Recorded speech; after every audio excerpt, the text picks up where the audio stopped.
Oi pessoal, eu sou o Eduardo, sejam bem-vindos ao Apenas um Trekker, mais precisamente ao Compreendendo Jean-Luc Picard, que é a série de vídeos aqui do canal, na qual eu tenho como objetivo analisar episódios importantes na trajetória do personagem Capitão Picard. E para que isso? Para que a gente chegue lá em 2020, com a estreia de Star Trek Picard, tendo um panorama mais completo, mais complexo também do perfil desse personagem que a gente gosta tanto e que, na minha opinião, é o melhor personagem de Star Trek. No vídeo de hoje eu vou falar sobre o episódio Onde Mora o Silêncio, segundo episódio da segunda temporada. Primeira temporada e segunda temporada de Star Trek, a nova geração, são as mais fracas, né? Eles ainda não tinham encontrado a sua própria personalidade, digamos assim, estavam ainda muito atrelados, principalmente a primeira temporada, muito atrelados aos conceitos da série clássica, da série original. A partir da terceira temporada, aí até o final, a série Nova Geração caminha sobre os seus próprios passos, né? Mas, de qualquer forma, é evidente que nas duas primeiras temporadas, existem episódios muito legais. Esse episódio de hoje não é um dos melhores episódios, mas ele tem um momento muito importante, muito definidor do personagem Jean-Luc Picard. Tá no ar o Apenas um Trekker.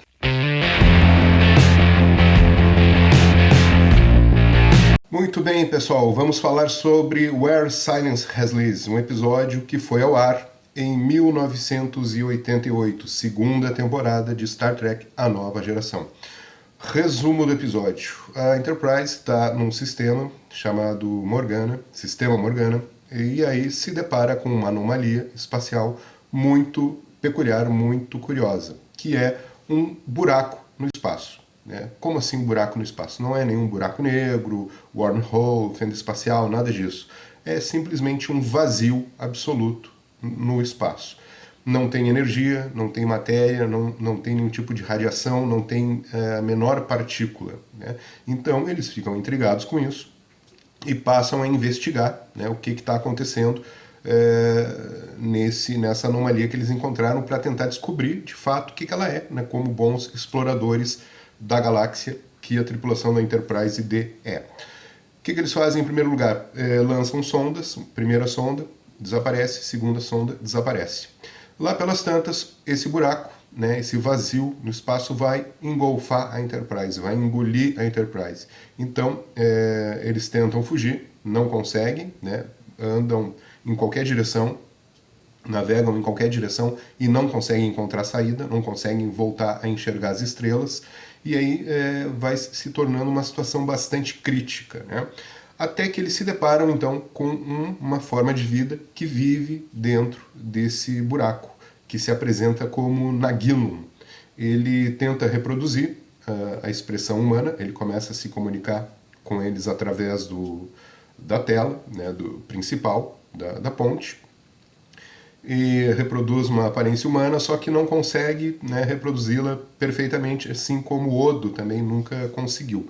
Enfim, ele fica intrigado com os humanos, que ele está conhecendo ali pela primeira vez, por causa da finitude da vida dos seres humanos. Ele é um ser, então, que possivelmente não tem fim, ou compreende o tempo de uma maneira diferente da nossa, precisamente por viver dentro de um espaço vazio onde não existe o tempo, provavelmente. Então ele fica muito intrigado com isso, com que a vida humana tem um começo e tem um fim, tem uma coisa chamada morte, que é um conceito que ele não consegue compreender. A tripulação da Enterprise fica dentro desse espaço como se estivesse num laboratório, como se fossem ratinhos de laboratório, sendo experimentados pelo Nagino. Então ele manifesta qual é a sua intenção. Em primeiro lugar, ele mata ali, de frente a todos os oficiais da ponte, um oficial que está ali, ele é assassinado, simplesmente porque o Nagino não gostaria de ver como acontece a morte. Após a morte desse oficial, para choque de todos eles, ele diz que ele vai continuar o seu experimento e que vai matar aproximadamente de 1/3 a metade dos tripulantes da Enterprise. Então, Quer dizer, esse é o grande perigo que os nossos heróis enfrentam nesse episódio, ter que conseguir escapar, né, das garras desse temível Nagilum. De todo modo, é esse ponto que vai me levar àquilo que eu quero comentar nesse vídeo. Então agora eu vou fazer uns outros comentários para retomar no final o que nós vamos tratar, né, qual é a característica do Picard que nós vamos aprender nesse episódio. É um episódio curioso porque ele gera dois memes muito importantes. O primeiro meme é esse aí que vocês estão vendo, do Riker apontando para a tela, né, o Picard olhando e o Data ali sentado ao lado, que é um meme também que aparece toda hora nos grupos de Star Trek. E o outro meme é justamente a morte do tripulante, né, que é uma morte que na verdade se tornou muito cômica, uma cena cômica, e que também tem um gif, né, dessa morte, e também frequentemente eu vejo memes, né, usando essa imagem. Uma coisa curiosa é que o ator, quando ele caiu, né, no chão ali da ponte, a gente consegue perceber que ele está respirando de uma maneira muito forte, as narinas dele estão se movendo, ou seja, né, lá em 1988, com a TV com baixa definição, né, o telespectador nem conseguia perceber. Hoje em dia a gente, né, com HD, a gente consegue ver tudo. Mas enfim, então tem esses dois memes muito interessantes que surgem aí desse episódio. Uma outra coisa interessante que tem no episódio é que o Riker e o Worf estão no holodeck, na primeira cena, usando um programa Klingon, né, Calisthenics, que é um programa do Worf, que ele enfrenta uns seres meio monstruosos, assim, meio mitológicos, provavelmente da cultura Klingon, numa espécie de gato e rato, né? A pessoa se esconde, enfrenta, ataca, é atacada, e o Riker foi convidado pelo Worf para participar, e aí está completamente assustado, né, com como os Klingons são agressivos, né, e como eles gostam da violência, né. E até o Worf, então a caracterização do personagem Worf ainda é meio estranha. É claro que o Worf sempre vai manter as suas características Klingons ao longo de toda a nova geração e depois em Deep Space Nine, né, e nos filmes também, mas ele me parece muito exagerado, né, esse fato dele ser Klingon ainda nessas primeiras temporadas. Nesse episódio isso fica bem evidente, que ele quase ataca o Riker, porque ele fica tão possuído por aquela violência ancestral Klingon durante o holodeck, né, a aventura ali no holodeck, que ele matou dois oponentes e ele vai para cima do Riker, vai atacar o Riker, né, quase ataca o seu superior, né. E depois isso vai acontecer lá dentro da ponte da USS Yamato, que eu já falo em seguida. Outra coisa importante que tem nesse episódio é que na segunda temporada nós não temos a doutora Beverly Crusher, né? Então quem a substitui é a doutora Catherine Pulaski. E a Pulaski é uma personagem que eles tentaram imitar o McCoy, fazer o Dr. McCoy de saias, né? Aquela coisa meio ranzinza, meio rabugenta, só que não deu muito certo. Eu particularmente não gosto muito da personagem. Por quê? Porque ela é muito agressiva com o Data, e o Data é um personagem que eu gosto muito. Então, nesse episódio, ela é chamada à ponte para ajudar na investigação desse buraco que eles encontraram, né? E ela chama, o Data está ali operando os sensores, ela chama o Data de coisa, né? Será que essa coisa aqui vai conseguir me ajudar?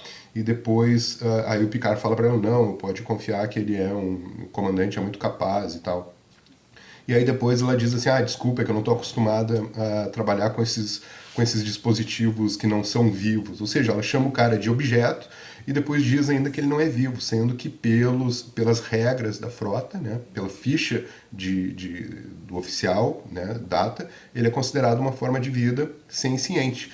E isso ainda não está bem definido e sempre vai voltar, né, essa questão, como nessa temporada mesmo, num episódio que eu vou analisar no próximo vídeo, que é aquele episódio no qual se julga, né, se o Data é uma propriedade da frota, ou seja, uma coisa, ou se ele é uma forma de vida, né? E então é um episódio muito interessante. E depois lá com a questão da Lau, da filha dele, também retorna, né, essa questão se ele tinha o direito de se reproduzir e se a Lau era realmente uma forma de vida senciente. Mas então isso me desagrada bastante nesse episódio ver, e tem outras situações, né, Pulaski fazendo bullying com o Data. Um outro negócio também que é interessante, né, do ponto de vista assim, da construção dos personagens, da personalidade deles, né, é que dentro do buraco a Enterprise se depara com uma nave romulana, que na verdade não era uma nave romulana, era uma ilusão feita pelo Nagilum, né? Só que a nave chega e já começa a atacar a Enterprise de cara. A Enterprise, então, para se defender, dispara um torpedo fotônico e a nave explode no primeiro torpedo fotônico. Lembrando que os Romulanos eram os grandes, né, antagonistas aí da nova geração, depois os Borgs. Então, ao explodir, a tripulação na ponte vibra com a explosão, né? Principalmente o George, né? Fica eufórico, sorridente. Então isso é muito bizarro porque, na verdade, um oficial da frota, um ser humano do século 24, não se comporta dessa maneira, né? Vibrando com a destruição de uma nave, com a morte de milhares, possivelmente, de romulanos, né? Então é uma coisa muito assim descolada do imaginário que a gente tem sobre Star Trek. Não funciona muito bem. E depois aparece a USS Yamato, que é a nave irmã da Enterprise D. Ela aparece dentro do buraco, e aí só que está vazia, eles não conseguem comunicação, então o Riker e o Worf são teletransportados para investigar o que aconteceu com a USS Yamato. Lá dentro, também coisas sinistras acontecem. O Riker ouve o Worf pedindo ajuda e o Worf ouve o Riker pedindo ajuda e os dois vêm e se encontram e ninguém estava pedindo ajuda, né?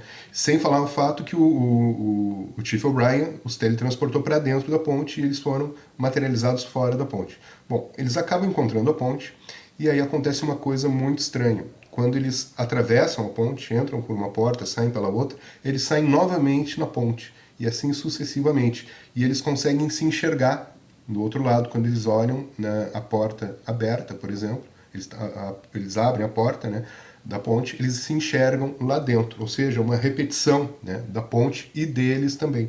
E aí tem uma cena muito engraçada do Worf gritando, né, uma ponte, só existe uma ponte, só existe um Riker, que é uma cena também bem engraçada desse episódio. Bom, retornando então, né, só para fazer esses comentários pontuais aí do episódio, o Nagilum colocou a grande ameaça, que é a destruição de metade, né, um terço ou metade da tripulação da Enterprise, para que ele possa experimentar cada tipo de morte diferente, que ele percebeu que os seres humanos podem morrer de maneiras muito diversas, né.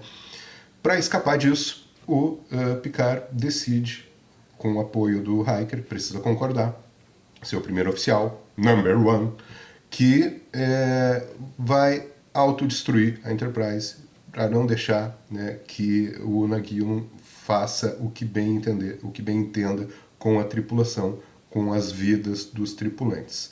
É muito engraçado que a doutora Pulaski, então, na sala ali de reuniões, né, quando os oficiais estão reunidos, ela diz assim, que péssima hora, né, para ter vindo servir na Enterprise.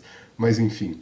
E aí vão lá para iniciar a sequência, Riker e Picard, e aí surge uma primeira questão que é interessante, quanto tempo, né, a autodestruição vai ser programada. O Picard não sabe, ele pensa, né, ele reflete, como um bom pensador que ele é, quanto tempo é necessário para a gente se preparar para a morte. E aí o Riker, né, sugere 20 minutos, e aí fica 20 minutos. Então cada um vai se preparar da sua maneira para esperar a morte, né, inevitável. O Picard vai para os seus aposentos e coloca uma música e fica pensando, sentado, pensando, né, com uma expressão bastante desolada e esperando a autodestruição da nave. Nisso chega a conselheira Troi, né, e logo em seguida chega o Data. E os dois começam a questionar ele sobre essa decisão, dizer que, na verdade, ele deveria reconsiderar, porque se houvesse a chance de sobreviver metade da tripulação, a conselheira diz que gostaria de tentar a sorte estar nessa metade, né? E começam a fazer questões para ele, né? E aí o Data faz uma questão que é a seguinte: capitão, eu gostaria de fazer uma pergunta. O que é a morte? E aí o capitão, nossa, uma pergunta tão simples dessa, só isso? E aí ele fala para o Data, provavelmente essa é a questão mais complexa que pode ser feita, né? E aí ele começa a dar algumas visões a respeito da morte. A primeira visão que ele apresenta é uma visão teológica, religiosa, né? Ele diz o seguinte, que muitas pessoas acreditam que o ser humano, assim que ele morre, ele se torna uma forma indestrutível, que vai viver eternamente, recebendo todos os prazeres no paraíso. Ou seja, é uma visão, né, teísta, né, de que o ser humano foi criado para um determinado propósito e que após a sua vida terrena, isso segue eternamente, né, de uma maneira espiritual, de uma maneira imaterial, né, e indestrutível, ou seja, eterna. Essa é a primeira visão que ele apresenta. E aí ele apresenta um contraponto, né? Essa primeira visão foi uma visão teísta, né, que acredita em Deus. A segunda é uma visão ateísta e nihilista, que não acredita em nada, não vê sentido em nada. Ele explica dizendo que muitas pessoas acreditam que com a morte é um mergulho no nada, né, simplesmente isso, e que não tem nada depois, acaba, né, ponto final. Não há nenhum sentido, né, na vida e na morte. É uma visão nihilista, típica do Schopenhauer, típica do Nietzsche, que o Capitão Picard expressa ali, né, como contraponto àquela visão religiosa. Mas o Data, né, pergunta, mas eu quero saber qual é a tua visão, no que tu acredita. E aí nesse ponto, o Picard já começa a perceber que eles não são, né, a Diana e o Data, eles são duas projeções, duas ilusões criadas pelo Nagilum. Então ele responde ao Data da seguinte forma, a sua própria visão, que eu vou ler aqui. Considerando a maravilhosa complexidade do nosso universo, sua perfeição mecânica, seus equilíbrios entre isso e aquilo, matéria, energia, gravitação, tempo, dimensão, acredito que nossa existência deve ser mais do que qualquer uma dessas filosofias, que o que somos vai além do sistema euclidiano e outros sistemas de medição práticos, e que nossa existência é parte de uma realidade além do que entendemos agora como realidade. Enfim, qual é a visão, então, a respeito da vida e da morte do capitão Jean-Luc Picard? É uma visão deísta. E o que é o deísmo? O deísmo é uma forma de religiosidade que surge a partir do iluminismo, com os filósofos iluministas, né? O iluminismo é aquela reação à superstição medieval, né? A chamada Idade das Trevas, né? É nesse período que justamente se cria essa expressão, justamente para caracterizar o período medieval como um período horroroso, né? de trevas, realmente, e que agora sim vinha o iluminismo, né? A razão, né? As luzes. Então, durante esse período, com os filósofos iluministas, surge essa crença, né? Que não é uma crença religiosa, que vai ter um templo, que vai ter uma determinada religião, não é cristã, não é muçulmana, não é do judaísmo, não envolve nenhuma crença específica, né? E, portanto, não há um culto a um Deus, nem a anjos, nem a santos, nem a profetas, etc. Mas os iluministas vão dizer o seguinte, sim, o mundo, o universo, o ser humano foram criados por uma inteligência superior. Só que essa inteligência nunca mais interferiu no desenvolvimento, né, da história, no desenvolvimento do universo. Mas, de qualquer forma, então existe um sentido maior, né, pelo qual nós somos criados, e ele tem suas origens nessa divindade que criou todo o universo. É exatamente essa visão que o Picard tem. Ele acredita que, devido à grande complexidade do mundo, né, dos seres humanos, do mundo, da sociedade, da história, do universo, né, essas coisas não são gratuitas, elas têm um propósito, elas têm uma origem, né, racional, digamos assim. Então essa é a crença que o Jean-Luc Picard expressa, né? Ou seja, ele é um deísta. Ele acredita que, além dessa dimensão física e material que nós vivemos aqui, existe algo, né? Ou seja, é uma crença metafísica. Então, para o Jean-Luc Picard, né, a nossa vida vai além das aparências. Existe uma outra realidade, né, além da realidade que nós podemos sentir com os nossos 5 sentidos. E é dessa forma que a gente pode, então, encarar, né, o Jean-Luc Picard como, bom, como um racionalista, como um bom homem iluminista que ele é, certamente ele se enquadra também dentro do deísmo ao qual os filósofos iluministas, como Voltaire, por exemplo, se inscreviam. Fechando o episódio, Jean-Luc Picard mantém, né, o cronômetro da autodestruição correndo, porque ele acredita que a Enterprise, ao ser liberada do grande vazio, né, ela foi liberada, já está no espaço normal. Isso pode ser mais uma das ilusões do Nagino, como ele fez com as naves e com o Data e a conselheira Deanna Troi. Então ele vai mantendo, até faltar 10 segundos para explodir a Enterprise, que daí ele decide, não, vamos abortar. E aí é muito engraçado que o Riker, ele tem que concordar, e ele concorda de uma maneira muito incrível. Sim, do fundo do meu coração eu aceito, né? E aí o Picard até fala para ele, olha, podia ter dito um simples sim, e ele, não, eu queria ter certeza. Então, a Enterprise já está liberada, né, do Nagino.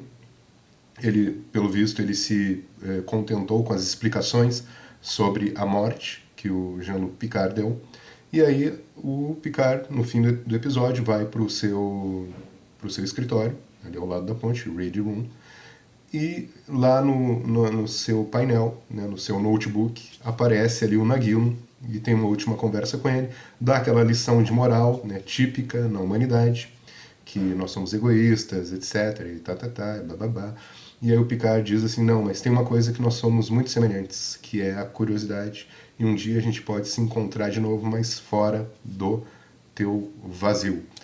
E assim terminou o episódio. Pessoal, é um episódio dark. Ele, na verdade, ele se resolve a partir dos 15 minutos finais. Durante os 30 minutos iniciais é só aquela coisa de suspense. Ele é um episódio de suspense, resvalando no terror quase, né?